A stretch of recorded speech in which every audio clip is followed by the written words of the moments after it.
Any views expressed in this film are those of the artists, recorded as part of the Future is Loading exhibition.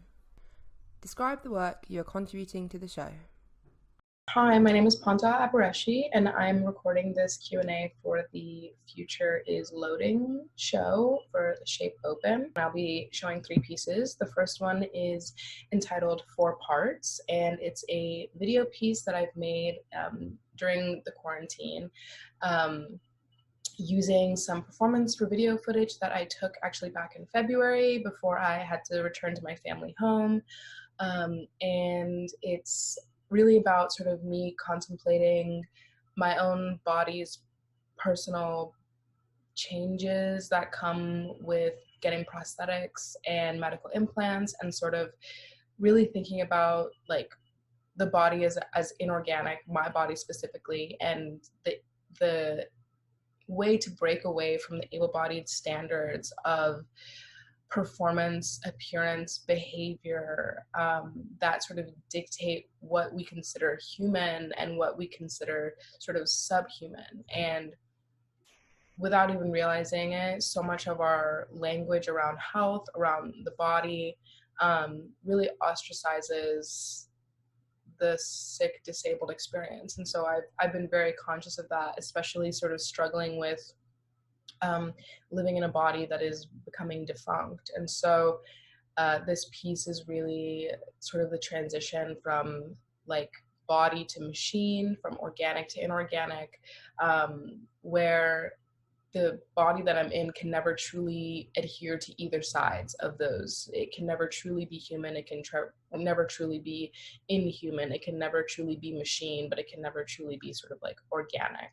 And so it's like this liminal space that's created for a lot of people, but for, it's a very personal work. So it's based off of my experience, this sort of liminal space that I find myself existing in, where every standard of able-bodiedness is impossible to achieve. And of course, the impossible standard of machine and true cyborg is also impossible to achieve. So I made the piece from bed here in quarantine, and then I composed an audio track that's using these sort of mechanic sounds, machine sounds, and also sort of sounds that I've recorded in the hospital, air hissing, and all of these things, sort of create a track that is mimicking both the human and inhuman, where you hear rhythm and you might associate that with heartbeat, but it also transforms into sort of the very precise pumping and running of a machine. So then the next piece that I have in the show is a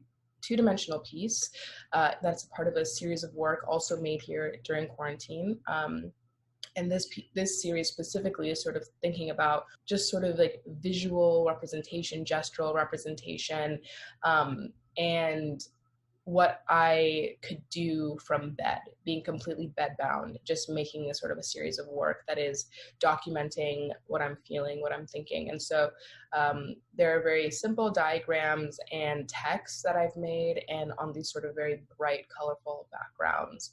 And I have one of these pieces in the show, and it's entitled Just Again, and it's sort of a visual representation of like a loop, where the beginning and the end are the same point, and it says here we go again, or here we are again.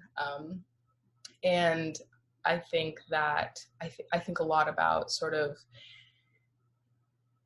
how so much of illness and disability and a lot of things that in the way we think about the body and the way we think about like human life in general is put on a very like linear trajectory in a way, where there isn't room to understand that for many bodies, and of course my own I'm speaking about here, exists in a way where everything is sort of a cycle, and it's like this repetitive reckoning with my own body. And it's this process that that is a big part of my life, coming to terms with my disability and my illness again and again and again as my body gets worse, because it's never something that you grow accustomed to or that I grow comfortable with. So it's sort of this piece specifically is sort of thinking about how there is no really beginning and ending to the experience that I'm having in my own body. It's sort of like everything just is like one big feedback loop, and I'm just sort of like experiencing like the illness and all at once, if that makes any sense. But the pieces are like very sort of like simple in their graphics, but referential for me to textbooks, science textbooks, sort of like infographic or like scientific diagrams used for education. So thinking about boiling down these very large, heavy, personal, existential ideas into simple line drawings, I think really speaks to the human need to be able to understand everything and be able to visually convey things as a way of pretending that we understand what's going on. It's like, because we can make a sort of vague illustration of relativity in the universe doesn't necessarily mean that we fully have a grasp on it. You know, just because we can make a rough diagram of a wormhole doesn't mean that we really truly know what that is. And I think that relates to a lot of how we think about mortality, illness, fragility of the body, is that if we can illustrate what we know about the body, what we know about the mind, what we know about illness, then we fully understand it. And that's just not the case. So, and then my last piece is entitled Not Better Yet. And this is a piece that I made in the winter of last year. And it features me doing performance work. It's shot on Super 8mm color negative film and VHS film.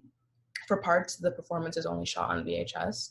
But in Not Better Yet, I'm doing this performance, and it's sort of cut between audio of me in the hospital that I've recorded of nurses and doctors talking to me.